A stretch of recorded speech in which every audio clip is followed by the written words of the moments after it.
ભુજ ખાતે બિન હથિયારી પોલીસ લોક દીક્ષાંત પરેડ સમારોહ યોજાયો। આજરોજ પશ્ચિમ કચ્છ ભુજ ખાતે બિન હથિયારી પોલીસ લોક દીક્ષાંત પરેડ સમારોહ યોજવામાં આવ્યો હતો। આ પરેડમાં ટોટલ 215 તાલીમાર્થીઓ હતા। 8 મહિનાની કઠિન તાલીમ બાદ આજે એમના દીક્ષાંત પરેડનો કાર્યક્રમ યોજવામાં આવ્યો હતો। એ પૈકી જે 215 તાલીમાર્થીઓ છે એમાંથી 141 તાલીમાર્થીઓ પશ્ચિમ કચ્છને ફાળવનાર છે, જ્યારે 76 જે તાલીમાર્થીઓ છે એ પૂર્વ કચ્છને મળનાર છે।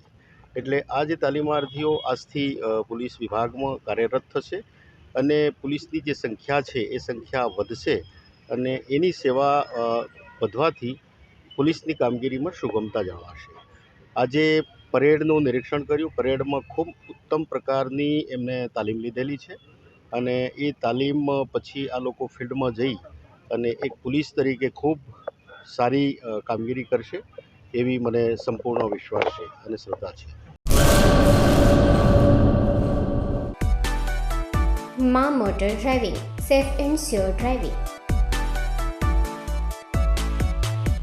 ડ્રાઇવિંગ એ શોખ સાથે આપની મોટી જવાબદારી પણ છે। અમારા ઇન્સ્ટ્રક્ટર દ્વારા સચોટ અને સરળ માર્ગદર્શન આપની રોજની તાલીમની માહિતી મેળવીને શું અધુરાશ છે એના ઉપર પૂરું ફોકસ કરાય છે।